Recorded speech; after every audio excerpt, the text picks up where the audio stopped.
नमस्कार, मैं डॉक्टर रजनीश कुमार आप सभी का एक बार फिर से हार्दिक स्वागत करता हूं।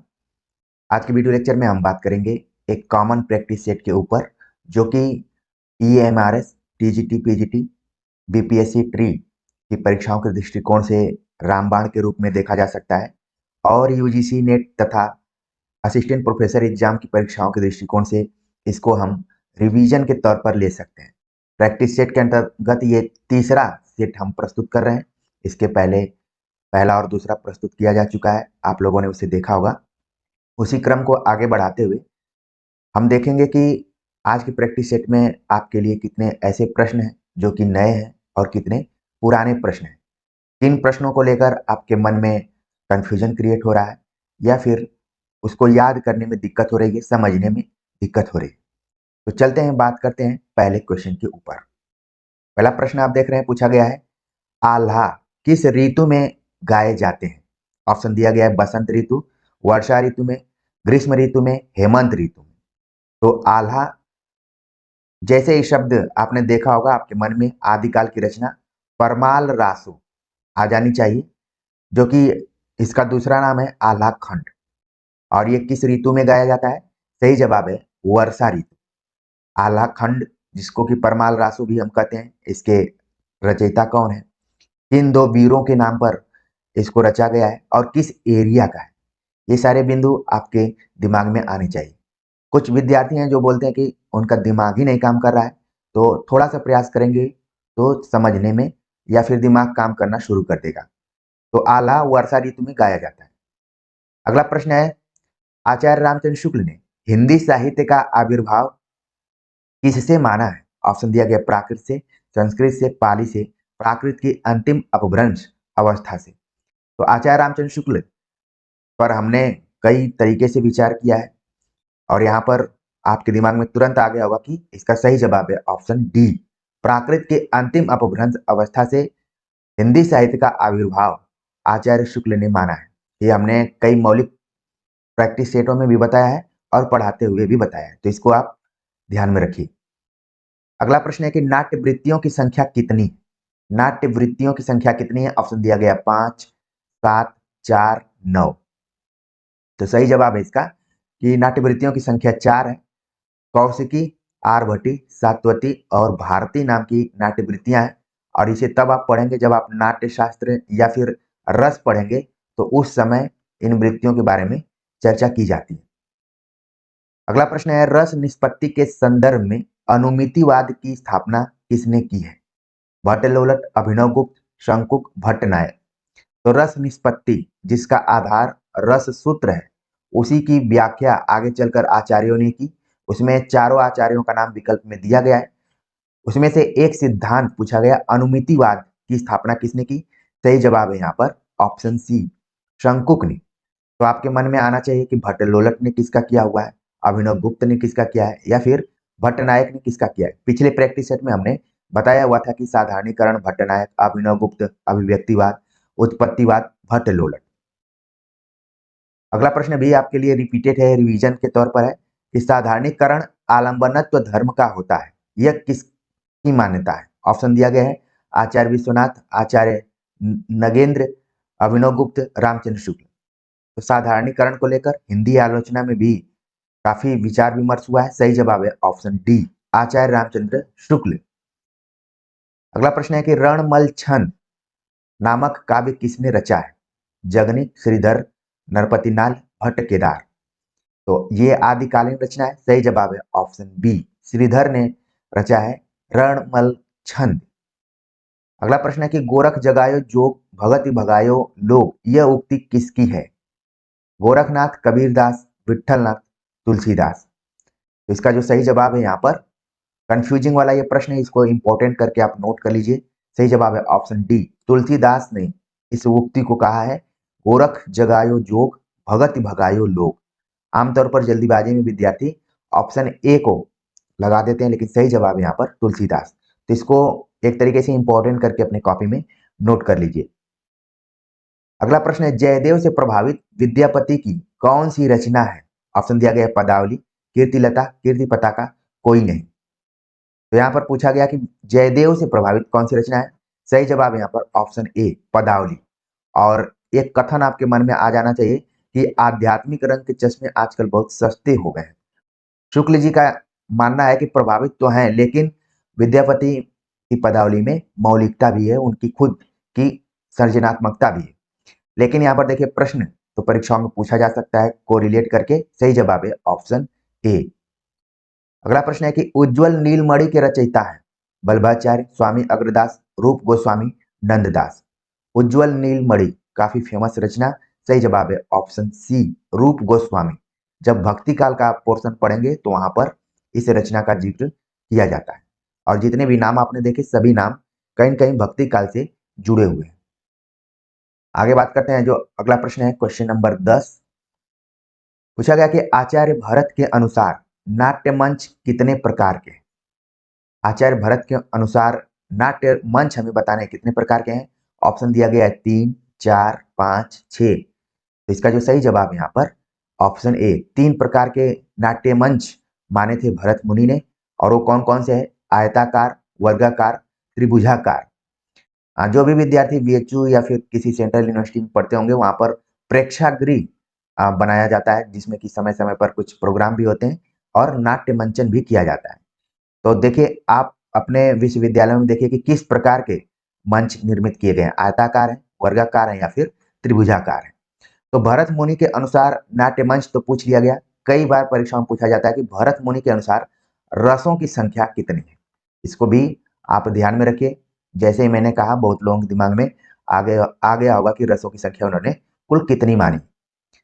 अगला प्रश्न है मीराबाई की उपासना किस प्रकार की थी? सख्य भाव, दास्य भाव, माधुर्य भाव, शांत भाव। भक्तिकालीन कवियों से रिलेटेड ये अभी एक प्रश्न बार बार पूछा जाता है कि उनकी उपासना किस प्रकार की? उपासना मतलब साधना। सही जवाब है मीराबाई की जो साधनात्मक पद्धति रही है, उपासना की पद्धति रही है, वो है माधुर्य भाव। यानी कि यहाँ पर माधुर्य भाव का मतलब है पति पत्नी का जहां पर संबंध होता है, तो माधुर्य भाव हो गया। बाकी सूरदास का आप देखेंगे सख्य भाव।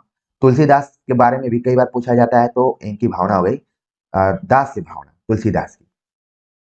अगला प्रश्न है कि निम्नलिखित में से कौन ज्ञानाश्रय शाखा का कवि नहीं है?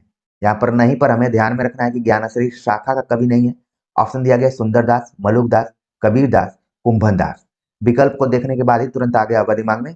सही जवाब है कुंभनदास। इनका संबंध अष्ट छाप से है।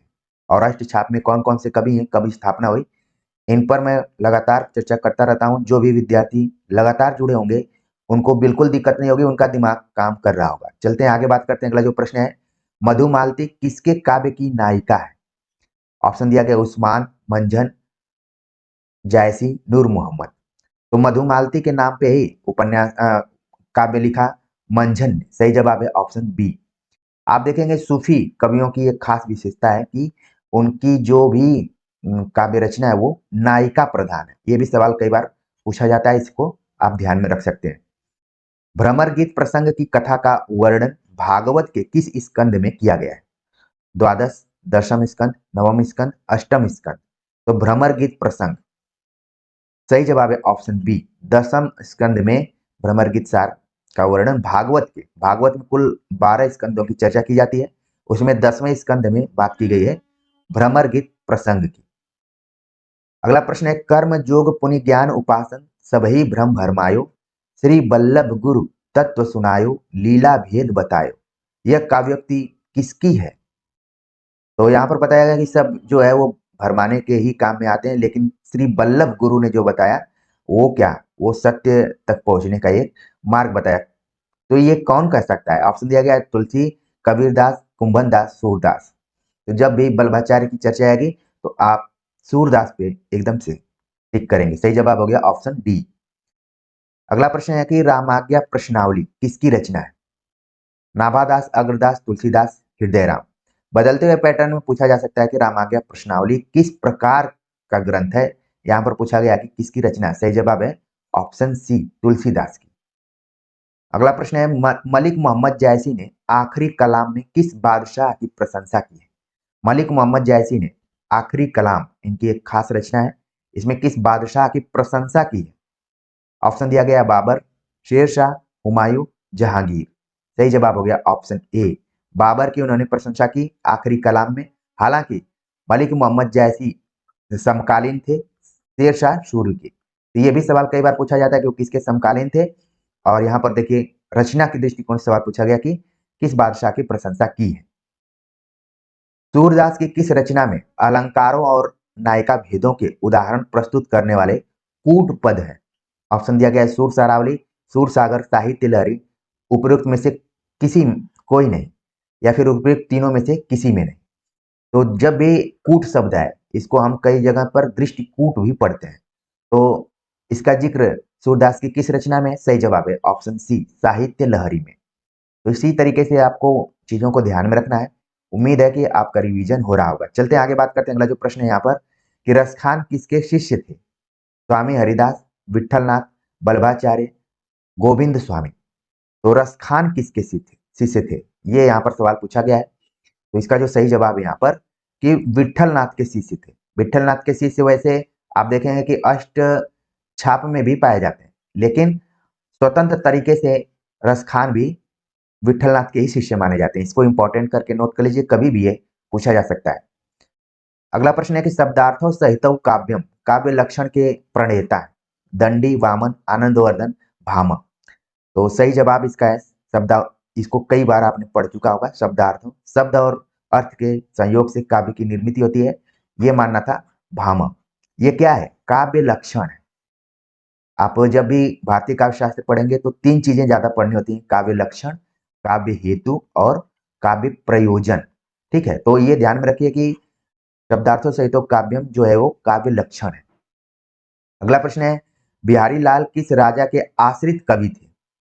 भाव सिंह, जसवंत सिंह, जय सिंह, देवी सिंह।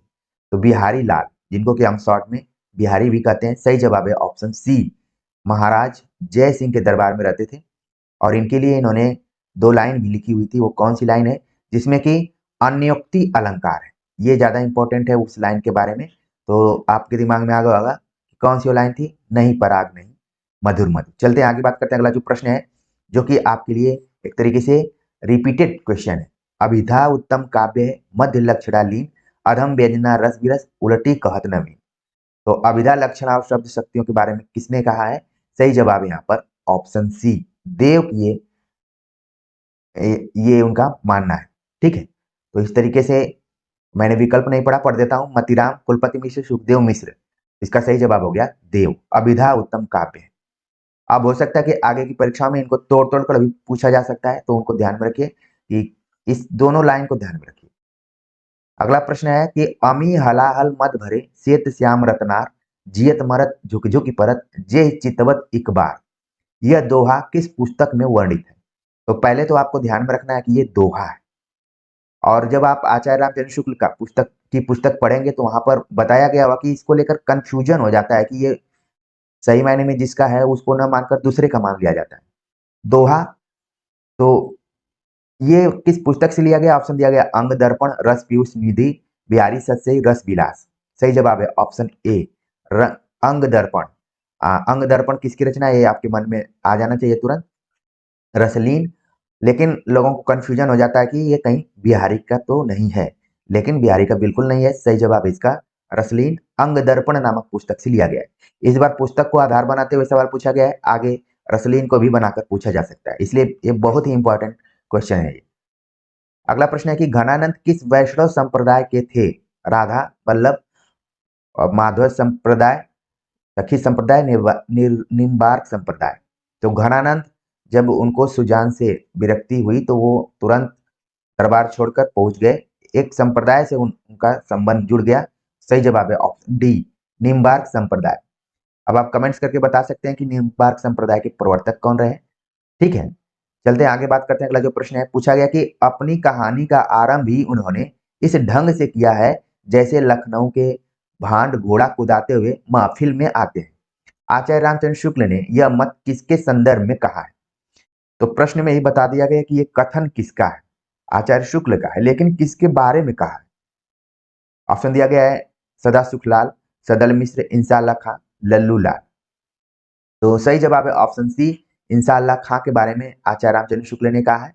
और इनकी जो रचना है रानी केतकी की कहानी, उसी के संदर्भ में यह बात कही गई है। अगला प्रश्न है, सखा प्यारे कृष्ण के गुलाम राधा रानी के, यह पंक्ति किस कवि के बारे में? सखा प्यारे कृष्ण के गुलाम राधा रानी के, कृष्ण राधा रानी के गुलाम है, यह पंक्ति किस कवि ने कहा है? सही ऑप्शन दिया गया है घनानंद, भारतेंदु हरिश्चंद्र, गोपाल चंद्र गिरिधर दास, प्रेमघन। तो सही जवाब यहाँ पर है ऑप्शन बी, भारतेंदु हरिश्चंद्र ने पंक्ति लिखी है।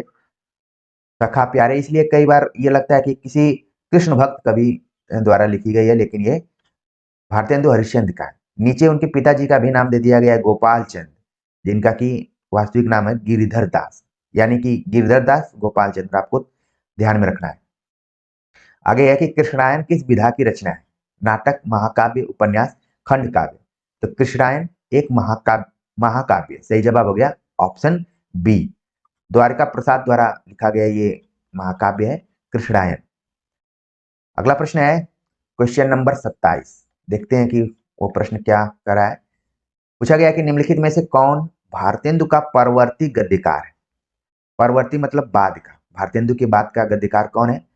ऑप्शन दिया गया प्रताप नारायण मिश्र, राजा लक्ष्मण सिंह, राजा शिव प्रसाद सितारे हिंद, श्रद्धाराम फुलवरी। परवर्ती पूछा गया यहाँ पर, तो सही जवाब है इसका ऑप्शन ए, प्रताप नारायण मिश्र। बाकी जब हम भारतेंदु या आधुनिक काल की शुरुआती चैप्टर्स को पढ़ते हैं तब इन सभी का नाम आता है उसमें, जैसे श्रद्धाराम फुलौरी का उपन्यास के संदर्भ में इन दोनों का हिंदी भाषा के विकास को रखकर या फिर कई किताबें इन्होंने प्रकाशित करवाई। प्रताप नारायण मिश्र जो कि भारतेंदु मंडल से ही जुड़े हुए हैं। अगला प्रश्न है कि निम्नलिखित में से कौन कालिदास के मेघदूत का अनुवादक नहीं है? कालिदास के मेघदूत का अनुवादक नहीं है। ऑप्शन दिया गया है लाला सीताराम, हजारी प्रसाद द्विवेदी, मोहन राकेश, नागार्जुन। तो कौन नहीं है? सही जवाब है ऑप्शन सी, मोहन राकेश। ठीक है। अगला प्रश्न है निम्नलिखित में से कौन सा नाटक श्रीनिवास दास का नहीं है? ये एक तरीके से क्वेश्चन आपके लिए रिपीटेड ही माना जाएगा, पिछले प्रैक्टिस सेट में भी आ चुका है। ऑप्शन दिया गया है संयुक्ता स्वयंवर, महाराणा प्रताप, तप्ता संवरण, रणधीर प्रेम मोहिनी। तो कौन सा उनका नाटक है जो कि नहीं है? इसका जो सही जवाब यहाँ पर ऑप्शन बी है, महाराणा प्रताप नाम का जो नाटक है वो श्रीनिवास दास का नहीं है। अगला प्रश्न है भागवती किस प्रकार का उपन्यास है? महाराणा प्रताप जो नाटक है ये राधा कृष्ण दास द्वारा लिखा गया है। इसको इसी तरीके से एक आया था महारानी पद्मावती। तो देखिए प्रश्न वही है, बस विकल्प में कुछ हेरफेर कर दिया जाता है, इसी तरीके से परीक्षाओं में भी प्रश्न पूछे जाते हैं। अगला प्रश्न है कि भागवती किस प्रकार का उपन्यास है? ऐतिहासिक, मनोविश्लेषणात्मक, तिलस्मी, अय्यारी, सामाजिक। तो भाग्यवती किस प्रकार का उपन्यास है? ये ऐसा उपन्यास है जो कि हिंदी के प्रारंभिक उपन्यासों में भी माना जाता रहा है। सही जवाब है ऑप्शन सी, सामाजिक उपन्यास है। खड़ी बोली में लिखित हिंदी का प्रथम महाकाव्य कौन सा है? लोकायतन, साकेत, प्रिय प्रवास, कामायनी। सही जवाब है, बहुत ही ये जाना माना प्रश्न था और प्राय घुमा फिरा कर पूछा ही जाता है, ठीक है ना। तो 1914 में लिखा गया प्रिय प्रवास। बाकी जो भी महाकाव्य हैं उनके प्रकाशन वर्ष को आप बिल्कुल ध्यान में रखिए, ठीक है ना। तो इस तरीके से अपने नोट्स को तैयार करते जाइए। अगला प्रश्न है कि भारत भारती का रचना काल है 1909, 1910, 1911, 1912। तो भारत भारती का रचना काल क्या रहा है? सही जवाब है ऑप्शन डी। अच्छा, कई जगह प्रश्न में रचना काल पूछ देता है, कई जगह पे प्रकाशन काल पूछ दिया जाता है, ठीक है। तो दोनों को एक तरीके से हम समानार्थी ही देख सकते हैं, लेकिन कई जगहों पे रचना काल को अलग दृष्टिकोण से देखा जाता है, ठीक है। कि 1911 में लिखा और प्रकाशित हुआ 1912 में। तो जब ज्यादा आप दिमाग लगाएंगे वहां पर ज्यादा कंफ्यूजन होने लगेगा, इसलिए सही जवाब जो है वो 1912 ही आपको आंसर की में दिखाई पड़ेगा। अगला प्रश्न है कि साधारणीकरण और व्यक्ति वैचित्र्यवाद किसका निबंध है? साधारणीकरण और व्यक्ति वैचित्र्यवाद निबंध किसका है? रामचंद्र शुक्ल, हजारी प्रसाद द्विवेदी, रामविलास शर्मा, नंदुलारे वाजपेयी। सही जवाब हो गया ऑप्शन ए, रामचंद्र शुक्ल। और इसी में उन्होंने लिखा कि साधारणीकरण आलंबनत्व धर्म का होता है। तो मान लीजिए वो कथन भी पूछा जा सकता है या फिर बदलते हुए पैटर्न में पूछा जा सकता है कि किस निबंध से लिया गया। तो यहाँ जितने भी विद्यार्थी धैर्य बनाकर एड वर्ड को इग्नोर करते हुए देख रहे हैं वो निश्चित तौर पर एक नई जानकारी प्राप्त की होंगी। चलते हैं आगे, बात करते हैं। अगला जो प्रश्न यहाँ पर पूछा गया कि इस करुणा कलित हृदय में अब विकल रागिनी बजती, क्यों हाहाकार स्वरों में वेदना असीम गरजती। काव्य पंक्तियों के कवि हैं निराला, बच्चन, जयशंकर प्रसाद, महादेवी वर्मा। तो देखेंगे आपके ऊपर दोनों में कोई इसमें ऑप्शंस में कोई दम नहीं है। सी और डी ऑप्शंस को लेकर ही कंफ्यूजन क्रिएट हो सकता है। सही जवाब है इसका ऑप्शन सी। जयशंकर प्रसाद द्वारा ये पंक्ति लिखी गई है। इस करुणा कलित हृदय में अब विकल रागनी बजती, क्यों हाहाकार स्वरों में वेदना असीम गरजती। ठीक है, तो सही जवाब हो गया ऑप्शन सी। देखने में ये लगेगा कि ये माधवी वर्मा का हो सकता है, लेकिन जयशंकर प्रसाद ने भी कुछ कुछ ऐसी पंक्तियां लिखे हुए हैं। चलते हैं आगे, बात करते हैं। अगला जो प्रश्न है पूछा गया कि रंग दर्शन के लेखक हैं।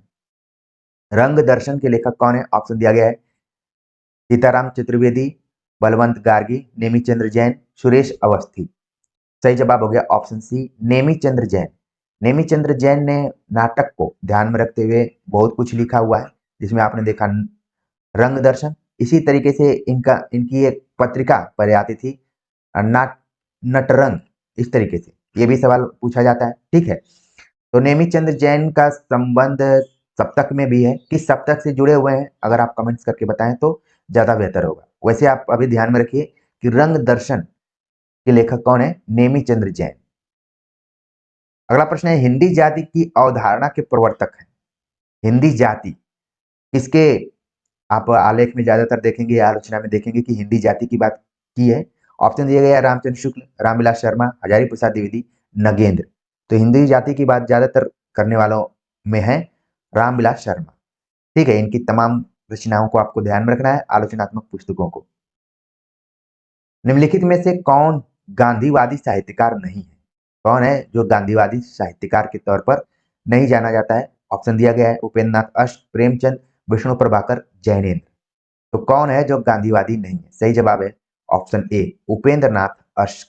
ये गांधीवादी नहीं है, बाकी जितने भी लोग हैं वो क्या है? गांधीवादी। अगला प्रश्न है, कुंतक ने वक्रोक्ति के कितने प्रधान भेद माने? कुंतक वक्रोक्ति के कितने प्रधान भेदों को माने? ऑप्शन दिया गया 7, 4, 6, 2। तो सही जवाब है इसका यहाँ पर ऑप्शन सी, 6 प्रधान भेदों को मानते हैं कुंतक। वो कौन कौन से हैं? वर्ण विन्यास, पद पूर्वार्ध, पद परार्ध, वाक्य, प्रकरण, प्रबंध। तो देखिए आपको मुख्य रूप से 5 ही याद करना है। वर्ण और पद को याद कर लीजिए, पद में 2 को कर दिया गया है। ठीक है, वर्ण, पद, वाक्य, प्रकरण, प्रबंध। तो इस तरीके से आप इन 6 प्रधान भेदों को याद रखिए जो कि वक्रोक्ति के हैं। इससे सवाल आते हैं, थोड़ा सा इसको इंपॉर्टेंट करके आप नोट कर सकते हैं। ठीक है, अगला प्रश्न है कि प्रतीकवादी आंदोलन का उदय कहाँ हुआ? ऑप्शन दिया गया है जर्मनी में, फ्रांस में, इंग्लैंड में, स्वीडन में। तो सही जवाब हो गया फ्रांस में प्रतीकवादी आंदोलन का उदय माना जाता है। अगला प्रश्न है लल्लू लाल की रचनाओं पर रिलेटेड है कि क्रमानुसार लल्लू लाल जी की रचनाओं का सही अनुक्रम बताइए। तो पहले तो आपको नोट कर लेना है कि परीक्षा से पहले लल्लू लाल की रचनाओं को एक बार हम रिवीजन करके जरूर जाएं, क्योंकि इन्होंने भी ढेर सारी रचनाएं लिखी हुई। ऑप्शन दिया गया ब्रज भाषा व्याकरण, लाल चंद्रिका, प्रेम सागर सिंहासन बत्तीसी। ये 4 रचनाएं। तो पहले तो आपको ध्यान में रखना है कि ब्रज भाषा व्याकरण, वैसे आप देखेंगे ज्यादातर हिंदी व्याकरण की बात की जाती है, लेकिन लल्लू लाल ने यहाँ पर ब्रज भाषा का व्याकरण लिखा हुआ है। ये देखिए थोड़ा सा चौंकाने वाला यहाँ पर तथ्य है। अगर मान लीजिए सिंगल लाइन में आ जाता है कि ब्रज भाषा व्याकरण किसकी रचना है, तुरंत आप बता देंगे कि लल्लू लाल। लेकिन यहाँ पर सही अनुक्रम कौन सा है इसको हमें बताना है। तो ऑप्शन बी इसका सही जवाब है, प्रेम सागर, ब्रज भाषा व्याकरण, सिंहासन बत्तीसी, लाल चंद्रिका। ये ऑप्शन सही है, यानी बी। सबसे पहले प्रेम सागर उन्होंने लिखा था। अगला प्रश्न है, जीवन काल के क्रमानुसार निम्नांकित कवियों का सही अनुक्रम कौन सा है? जगन्नाथ दास रत्नाकर, रामनरेश त्रिपाठी, जयशंकर प्रसाद, सूर्यकांत त्रिपाठी, निराला। ये चारों नाम दिए गए। इसमें से हमें बताना है कि सही जवाब क्या है। ठीक है, तो इसका जो सही जवाब है यहाँ पर ऑप्शन ए, जगन्नाथ दास रत्नाकर, रामनरेश त्रिपाठी, जयशंकर प्रसाद, सूर्यकांत त्रिपाठी, निराला। ये सब नाम दिए गए हैं। ऑप्शन ए इसका सही जवाब है। ठीक है ना, तो आप काल के अनुसार से भी देख सकते हैं। अगर इनका एकदम से एग्जैक्ट आपको डेट ऑफ बर्थ याद हो तो ज्यादा बेहतर रहेगा, लेकिन अगर नहीं भी याद है तो भी इस ट्रिक्स के माध्यम से आप बता सकते हैं। ठीक है, चलते हैं आगे, बात करते हैं। अगला जो प्रश्न है पूछा गया कि जैनेन्द्र कुमार के निम्नांकित उपन्यासों का प्रकाशन काल के क्रम से सही अनुक्रम क्या है? जैनेन्द्र कुमार के उपन्यासों के बारे में यहाँ पर पूछा गया। नाम दिया गया है सुनीता, दर्शार्क, परख, कल्याणी। तो इसका जो सही जवाब है यहाँ पर, जिसमें परख सबसे पहले होगा वही हो जाएगा सही जवाब। परख, सुनीता, कल्याणी, दशार्क। ठीक है, तो आपके मन में आ रहा होगा कि इसका अगर हमें प्रकाशन वर्ष बता दिया जाता तो ज्यादा बेहतर रहता। देखिए, तो इसको आप ध्यान में रखिए, 1929 में परख हो गया, 1935 में सुनीता, 1939 में कल्याणी, और दशार्क जो है 1985 के आसपास में लिखा गया है। तो इस तरीके से ऑप्शन सी इसका सही जवाब है। आगे बात करते हैं क्वेश्चन नंबर 44 के ऊपर। उसको देखते हैं कि में प्रकाशन वर्ष या फिर क्रम के अनुसार ही पूछा गया है। जीवन काल क्रम से संस्कृत काव्यशास्त्र के निम्नांकित आचार्यों का सही अनुक्रम क्या है? भरत मुनि, शंकुक, भट्टनायक, भट्टलोलट। तो यहाँ पर सबसे पहले तो भरत मुनि ही होने चाहिए। तो इस तरीके से इसका जो सही जवाब आपके मन में आने लगा होगा कि ऑप्शन सी इसका सही जवाब है कि भरत मुनि, भट्टलोलट, शंकुक, भट्टनायक। अच्छा, ये प्रश्न बना क्यों? क्योंकि इन सबका संबंध कहीं न कहीं एक सिद्धांत है जिसका नाम है रस सूत्र। तो इसलिए पढ़ते हुए आप आसपास के रचनाकारों का क्रम और उनके जन्म काल को अगर अच्छे से ध्यान में रखें तो इस तरीके के प्रश्नों को आप आराम से हल कर सकते हैं। अगला प्रश्न है कि प्रकाशन वर्ष के अनुसार निम्नांकित आंचलिक उपन्यासों का सही अनुक्रम क्या है? यहाँ पर आंचलिक उपन्यासों को केंद्र में रखते हुए यह सवाल बनाया गया है। तो कौन सा है? ऑप्शन दिया गया है बलचनमा, महिला आंचल, देहाती दुनिया, सागर, लहरें और मनुष्य। तो यहाँ पर आप देख रहे हैं कि जितने भी नाम दिए गए उपन्यासों के सब अलग अलग उपन्यासकारों के हैं, किसी एक का नहीं। तो इसमें सबसे पहले कौन लिखा गया? सबसे पहले देहाती दुनिया वाला जो ऑप्शन होगा वो सही होगा। देहाती दुनिया, शिवपूजन सहायका, बलचनमा, नागार्जुन, महिला आंचल रेणु, सागर लहरे और मनुष्य उपेंद्र नाथ। इस टाइप से ये ऑप्शन क्या हो गया? ऑप्शन डी क्या है? सही। ठीक है, इस तरीके से आगे चलते हैं, बात करते हैं प्रकाशन वर्ष के अनुसार निम्नांकित पत्र संग्रहों का सही अनुक्रम क्या है? यहाँ पर पत्र संग्रहों से रिलेटेड क्वेश्चन आ गया, जो कि रेयर केस में आता है, लेकिन जो भी पेपर बनाया गया है काफी मेहनत से बनाया गया है, तो ये सब प्रश्न आने तय हैं। चिट्ठी पत्र, फाइल प्रोफाइल, 200 पत्र बच्चन के नाम, प्रसाद के पत्र, प्रसाद के नाम पत्र। ये थोड़ा सा टिपिकल क्वेश्चन आपके लिए नया भी हो सकता है। तो इसका जो यहाँ पर सही अनुक्रम क्या है?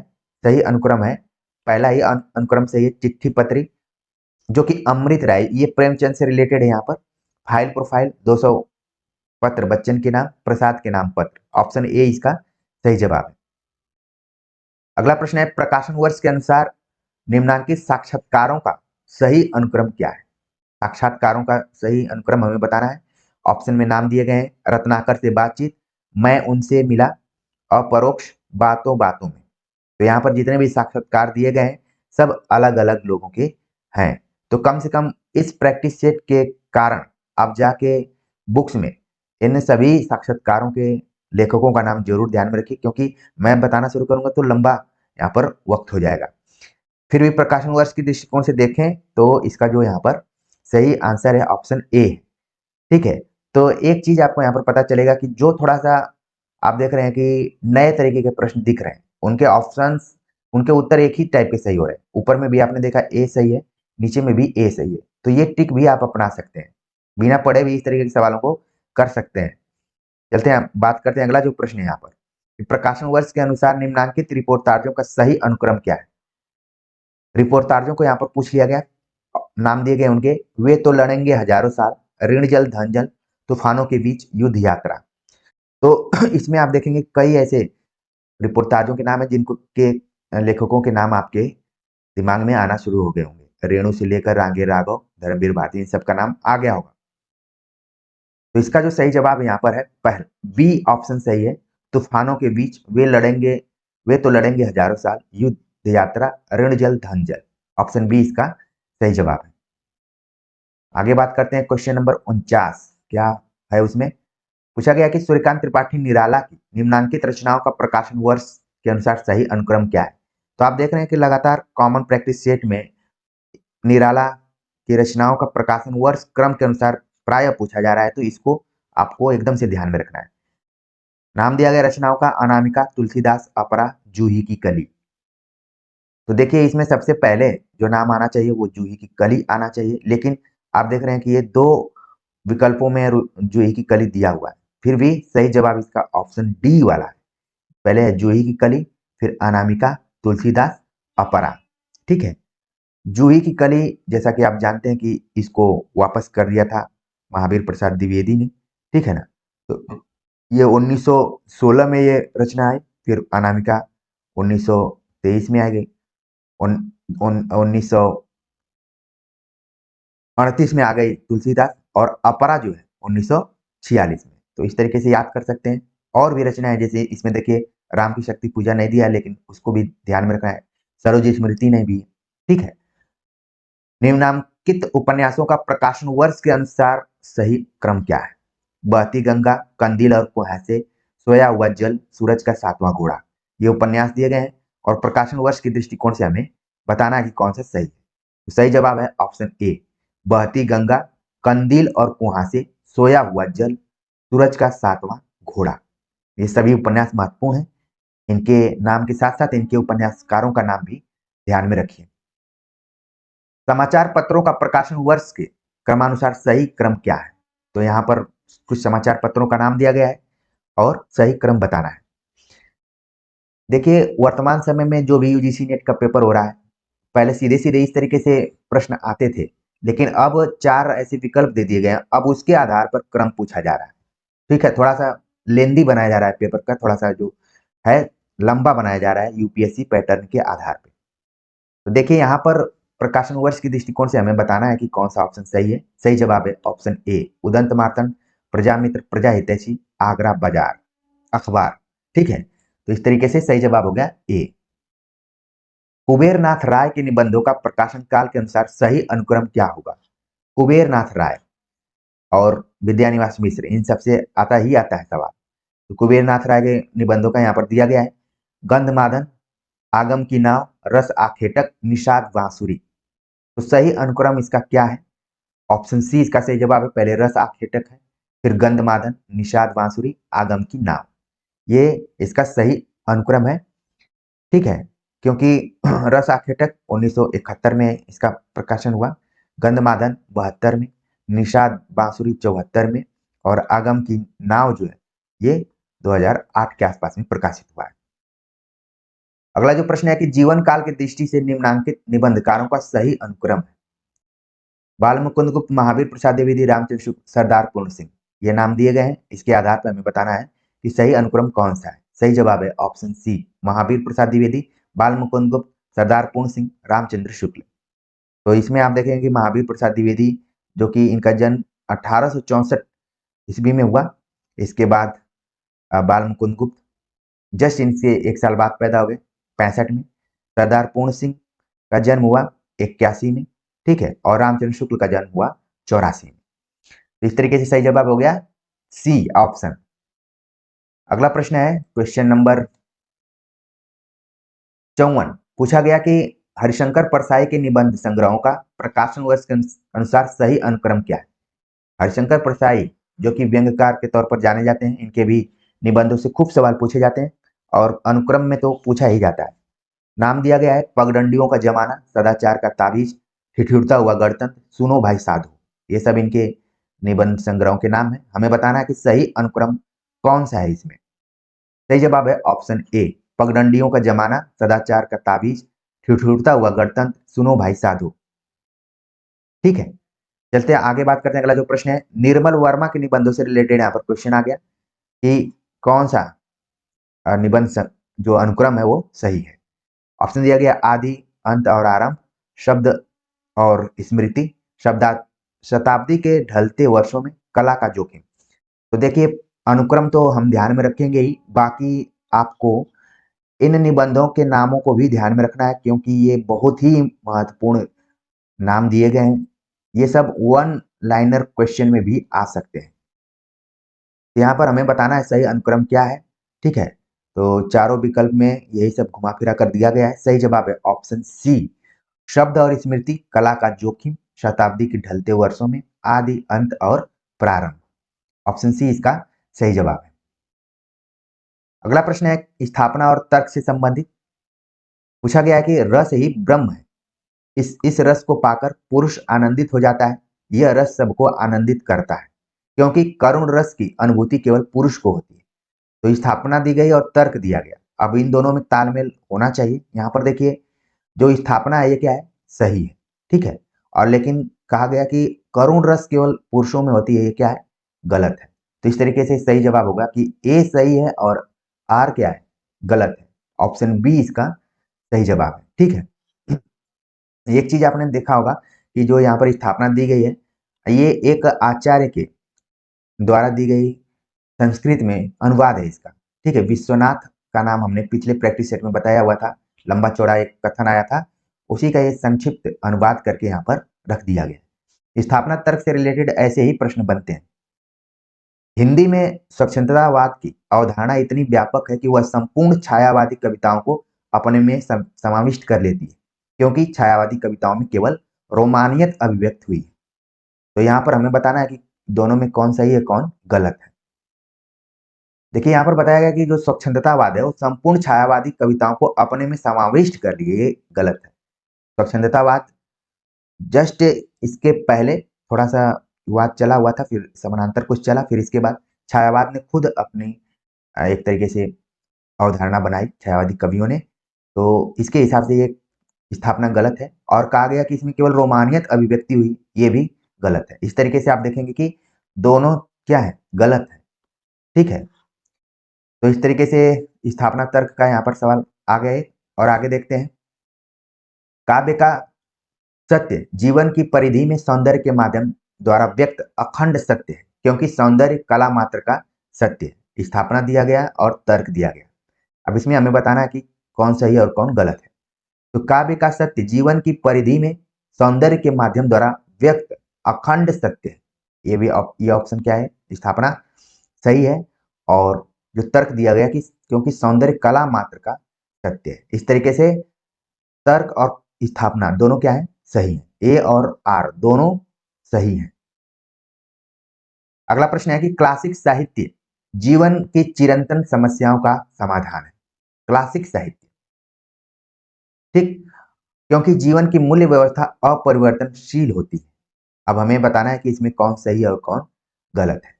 तो क्लासिक साहित्य जीवन की चिरंतन समस्याओं का समाधान है। क्लासिक साहित्य को हम बोल सकते हैं एक तरीके से, जैसे कालजयी कृतियों के बारे में आपने सुना हुआ, जैसे गोदान का नाम आप ले सकते हैं इसमें। क्लासिक साहित्य जीवन की चिरंतन समस्याओं का क्या है, समाधान है, ये बात सही है। यहाँ पर कहा गया क्योंकि जीवन की मूल्य व्यवस्था अपरिवर्तनशील है, जबकि यहाँ पर होना चाहिए था परिवर्तनशील। ये क्या है, गलत है। इस तरीके से सही जवाब हो गया ऑप्शन सी, कि ए सही है लेकिन आर यहाँ पर क्या है, गलत है। अगला प्रश्न है कि नायक की मानसिक अवस्था की अनुकृति नाटक का लक्षण है, क्योंकि नाटक में नायक के जीवन की कार्यावस्थाओं का प्रदर्शन होता है। तो ये देखिए एकदम से हुबहू संस्कृत साहित्य से उठा लिया गया है यहाँ पर। यानी कि जब आप भारतीय काव्य शास्त्र पढ़ेंगे वहां पर ये सारी बातें कही गई हैं। नायक की मानसिक अवस्था की अनुकृति नाटक का लक्षण है, क्या है, ये स्थापना क्या गलत दी गई है। और कहा गया कि क्योंकि नाटक में नायक के जीवन की कार्यावस्था का प्रदर्शन होता है, ये भी क्या है, गलत है। इस तरीके से ए और आर दोनों क्या है, गलत है। अगला प्रश्न है कि दुष्कर कर्म करने की भावना ही उत्साह का आलंबन है। दुष्कर कर्म करने की भावना ही उत्साह का आलंबन है, क्योंकि दुष्कर कर्म का दायरा उत्साह तक सीमित है। दुष्कर मतलब जहां पहुंचने में दिक्कत, जिसको करने में दिक्कत हो या फिर उत्साह की जरूरत। तो इस तरीके से हम देखें तो क्या है कि दुष्कर कर्म करने की भावना ही उत्साह का आलंबन है, ये तो सही है। लेकिन कहा गया कि दुष्कर कर्म का दायरा उत्साह तक सीमित है, ये गलत है। इस तरीके से सही जवाब हो गया ऑप्शन डी, ए सही है लेकिन आर गलत है। दुष्कर का मतलब है जिस काम को करने में कठिनाई महसूस हो, ठीक है। अगला प्रश्न है कि कृष्ण काव्य वृत्ति के उत्कर्ष का दर्शन है। स्थापना दी गई और कहा गया कि कृष्ण, क्योंकि कृष्ण काव्य अंततः भगवत आसक्ति का समर्थन करता है। तो स्थापना और तर्क में क्या सामंजस्य स्थापित हो रहा है, कृष्ण काव्य वृत्ति के उत्कर्ष का प्रदर्शन है, सही है, क्योंकि कृष्ण काव्य अंततः भगवत आसक्ति का समर्थन करता है। ये दोनों क्या है, सही है। ऑप्शन ए और आर दोनों सही है। अगला प्रश्न है, अद्वैतवाद अनात्म को भ्रम कहता है, क्योंकि वह प्रकृति की सत्ता को स्वीकार नहीं करता। अद्वैतवाद जैसे ही आपके मन में आएगा एक व्यक्ति का नाम आ जाना चाहिए, का नाम है शंकराचार्य। तो अद्वैत अनात्म को भ्रम कहता है। आप दर्शन में ज्यादातर देखते हैं कि आत्मा परमात्मा की बात की जाती है, जीव ब्रह्म की बात की जाती है। तो वहीं से ये सवाल उठाया गया हुआ है। कहा गया कि अद्वैतवाद अनात्म को भ्रम कहता है क्योंकि वह प्रकृति की सत्ता को स्वीकार नहीं करता है। तो इसी में हमें बताना है कि कौन सही है और कौन गलत है। सही जवाब है ऑप्शन सी, दोनों सही। क्वेश्चन नंबर 64 को हम देखते हैं कि इसमें किस तरीके का प्रश्न है। ये भी कथन और तर्क पर आधारित है। पूछा गया कि आदर्शोन्मुख यथार्थवाद में यथार्थ और आदर्श का समावेश होता है, कारण कि आदर्श का जन्म यथार्थ से होता है। तो यहाँ पर हमें बताना है कि कौन सही है और कौन गलत है। ठीक है, तो पहला तो सही है कि आदर्शोन्मुख यथार्थवाद में यथार्थ और आदर्श दोनों का क्या है, समावेश होता है। लेकिन यहाँ पर बताया गया कि आदर्श का जन्म यथार्थ से होता है, ये क्या है, गलत है। तो इस तरीके से इसका सही जवाब हो गया ऑप्शन सी। ए सही है लेकिन आर क्या है इसमें, गलत है। उल्टा यहाँ पर लिख दिया गया है, पहले आदर्श आता है फिर इसके बाद यथार्थ आता है। यदि आप कहानी उपन्यास को पढ़ेंगे, इतिहास, तो ये बात और क्लियर हो जाएगी वहां पर। और ये वहीं से लिया भी गया, यथार्थवादी कहानियां, यथार्थवादी उपन्यास। अगला प्रश्न है कि स्थापना दी गई प्रगतिवाद कलाकार की स्वतंत्रता का नहीं परतंत्रता का शत्रु है, क्योंकि प्रगतिवाद कलाकार को समाज निरपेक्ष सच्चाई को अभिव्यक्त करने की स्वतंत्रता देता है। इसमें कौन सही है और कौन गलत है ये हमें बताना है। तो यहाँ पर है कि प्रगतिवाद कलाकार की स्वतंत्रता का नहीं परतंत्रता का शत्रु। प्रगतिवाद में बार बार यही सवाल उठाया जाता है। ठीक है, स्वतंत्रता की बात तो की जाती है, तो यहाँ पर परतंत्रता का शत्रु है, क्या है, सही है। क्योंकि प्रगतिवाद कलाकार को समाज निरपेक्ष सच्चाइयों को अभिव्यक्त करने की स्वतंत्रता देता है, समाज निरपेक्ष। ठीक है, तो स्थापना तो सही है लेकिन तर्क जो है यहाँ पर आप देख रहे हैं कि स्थापना के दृष्टिकोण से नहीं सही। सही जवाब इसका है कि ए सही है और आर गलत है। ऑप्शन बी इसका सही जवाब है। निरपेक्ष यहाँ पर अगर सापेक्ष होता तो ये ऑप्शन और सही हो जाता। चलते हैं आगे, बात करते हैं। अगला जो प्रश्न है अलग ढंग का आ गया, सुमेलित वाला प्रश्न है। ठीक है, पूछा गया कि कवियों को उनकी कविताओं के साथ सुमेलित कीजिए। तो यहाँ पर एक तरफ कविताएं दी गई हैं, एक तरफ कवियों का नाम दिया गया है। तो देखते हैं हम कि कौन सी रचना किसकी है। सुभद्रा कुमारी चौहान, वीरों का कैसा हो बसंत। महादेवी वर्मा की रचना है रश्मि। माखनलाल चतुर्वेदी की रचना हो गई कैदी और कोकिला। भगवती चरण वर्मा की रचना हो गई भैंसा गाड़ी। तो सुमेलित वाले प्रश्न देखने में एक लगते हैं, लेकिन इसमें 4 से 5 क्वेश्चनों का समावेश है। अगर सिंगल के दृष्टिकोण से देखें तो कभी कभी ये सिंगल भी पूछे जा सकते हैं कि भैंसा गाड़ी किसकी कविता है, वीरों का कैसा हो बसंत, कैदी और कोकिला, रश्मि। तो इस तरीके से आप यहाँ पर सुमेलित कर लिए कि कौन किसकी किसकी कविता है। ठीक है, यहाँ पर इसका जो सही जवाब अगर हम मिलाने की कोशिश करें तो सही जवाब हो जाएगा डी, ऑप्शन सही है। अगला प्रश्न है, निम्नलिखित पत्रिकाओं को उनके संपादकों के साथ सुमेलित कीजिए। तो यहाँ पर पत्रिकाओं का नाम दिया गया है और संपादकों का सुमेलन करना है। समालोचक इंदु अभ्युदय प्रताप, तो समालोचक का संबंध है चंद्रधर शर्मा गुलेरी। इंदु का संबंध यहाँ पर है अंबिका प्रसाद गुप्त। अभ्युदय का संबंध यहाँ पर है मदन मोहन मालवीय। प्रताप का गणेश शंकर विद्यार्थी। तो इस तरीके से हम यहाँ पर संपादकों का भी सुमेलन कर लिए। इसका सही जवाब अगर देखा जाए तो ऑप्शन ए इसका सही जवाब है, क्योंकि इसी में 5वां सबसे पहले दिया गया है। अगला प्रश्न है, सुमेलित पर ही आधारित है, उपन्यासों को हमें सुमेलित करना है। चितकोबरा, छिन्नमस्ता, महाभोज, आवा, सूरजमुखी, अंधेरे की, ये उपन्यास दिए गए हैं और यहाँ पर हमें मिलान करना है कि कौन किसका उपन्यास है।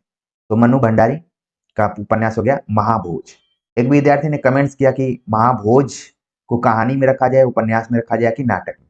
तो महाभोज मूल रूप से क्या है, उपन्यास है। ठीक है, और इसका नाट्य रूपांतरण भी महाभोज नाम से ही किया गया है, जो कि यूजीसी नेट के सिलेबस में भी रखा गया है। कृष्णा सोबती का जो इसमें दिया गया है वो है सूरजमुखी अंधेरे के। मृदुला गर्ग का हो गया चितकोबरा। प्रभा खेतान छिन्नमस्ता। तो इस तरीके से इसका जो सही जवाब है ऑप्शन सी इसका सही आंसर है। अगला प्रश्न है, निम्नलिखित आलोचना ग्रंथों को उनके आलोचकों के साथ सुमेलित कीजिए। साहित्यालोचन, साहित्य समालोचन, निराला की साहित्य साधना, आलोचना दर्श। तो हमें मिलान करना है कि कौन किसका है। तो साहित्यालोचन किसका है? श्याम सुंदर दास का। साहित्य समालोचना ये किसका है? राम कुमार वर्मा का। निराला की साहित्य साधना रामविलास शर्मा। आलोचना दर्श किसका है? ये रमाशंकर शुक्ल रसाल का। तो इस तरीके से इसका जो सही जवाब हो गया, हमने मिला भी लिया, सही जवाब तक पहुंचते हैं कि सी ऑप्शन इसका सही है। अगला प्रश्न है, निम्नलिखित पात्रों को उनके उपन्यासों के साथ सुमेलित कीजिए। पात्रों का नाम दिया गया है जालपा, वर्षा, मृणालिनी, सेल्मा। तो जालपा का संबंध किससे है? गबन से है। ठीक। वर्षा का संबंध है मुझे चांद चाहिए।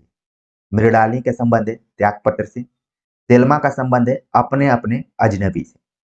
तो इन पात्रों को बिल्कुल ध्यान में रखिए, क्योंकि ये सब इंपॉर्टेंट पात्रों के रूप में है, किसी भी परीक्षा में आ सकते हैं। परीक्षाओं को हम टैग लाइन या फिर थंबनेल से नहीं तैयार कर सकते हैं। इसका जो यहाँ पर सही जवाब है क्वेश्चन नंबर 70 का ए ऑप्शन इसका सही है। ठीक है। अब काव्यों के साथ सुमेलित करना है। काव्य दिए गए हैं, अंधायुग, कामायनी, प्रिय प्रवास, उर्वशी, अग्निलीक, और उनके चरित्रों का नाम दिया गया है कि कौन किससे जुड़ा हुआ है। तो इस तरीके के प्रश्नों में जो सबसे पहले आपको आता हो उसको हमें मिलान कर लेना होता है। ठीक है। देखिए इसमें क्या है, सबसे पहले युयुत्सु अगर कहीं है तो उसको अंधायुग से जोड़ लीजिए।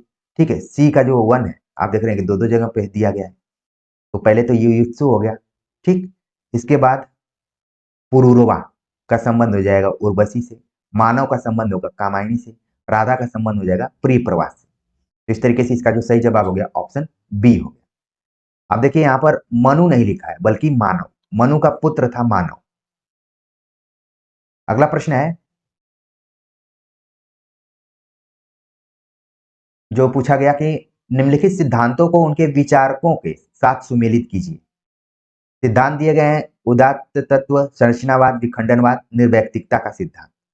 तो देखिए यहां पर हमें मिलाना है। तो निर्वैयक्तिकता इलियट से हो गया, विखंडनवाद जो हो गया वो देरिदा से, संरचनावाद जो हो गया वो सस्यूर से, और उदात्त हो गया लोंजाइनस।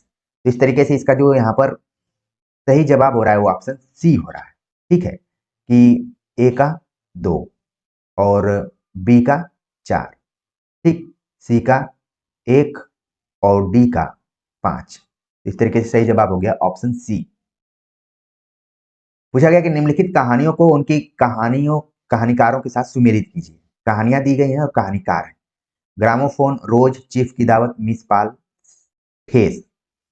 तो हम देखते हैं सबसे पहले तो चीफ की दावत भीष्म साहनी का हो गया, रोज अज्ञे का, जैनेन्द्र कुमार ग्रामोफोन, मोहन राकेश मिस पाल। तो इसमें मिलाने की जरूरत ही नहीं, जिसमें सही जवाब हो गया 1 2 3 4।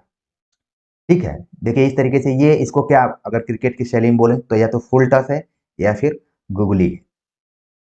अगला प्रश्न है कि निबंधों को उनके निबंधकारों के साथ सुमेलित करना है। कछुआ धर्म, आचरण की सभ्यता, तुम चंदन हम पानी, भारतीय संस्कृति की देन। तो कछुआ धर्म तुरंत आएगा तो आप चंद्रधर शर्मा गुलेरी। आचरण की सभ्यता सरदार पूर्ण सिंह। भारतीय संस्कृति की देन तुम चंदन हम पानी, पहले मिला लेते हैं।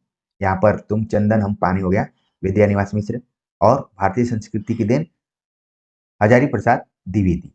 तो इस तरीके से हम देखें तो इसका सी ऑप्शन क्या हो रहा है, सही हो जा रहा है। ठीक है। अगला प्रश्न है जो कि आज का आखिरी प्रश्न, निम्नलिखित रसों को उनके स्थायी भावों के साथ सुमेलित कीजिए। रसों को सुमेलित करना है, रौद्र, विभत्स, अद्भुत, शांत। कभी कभी ये वन लाइनर प्रश्न भी बन जाते हैं, यहाँ पर सुमेलित के तौर पर है। तो अब हमें बताना है कि कौन किससे जुड़ा हुआ है। ठीक है। तो पहले हम देखते हैं रौद्र का क्या हो गया, क्रोध हो गया। ठीक। शांत का हो गया निर्वेद। अद्भुत का हो गया, अद्भुत का विस्मय, विभत्स का जुगुप्सा। तो इस तरीके से सही जवाब हो गया ऑप्शन बी। ए का 3, बी का 1, सी का 2 और डी का 5।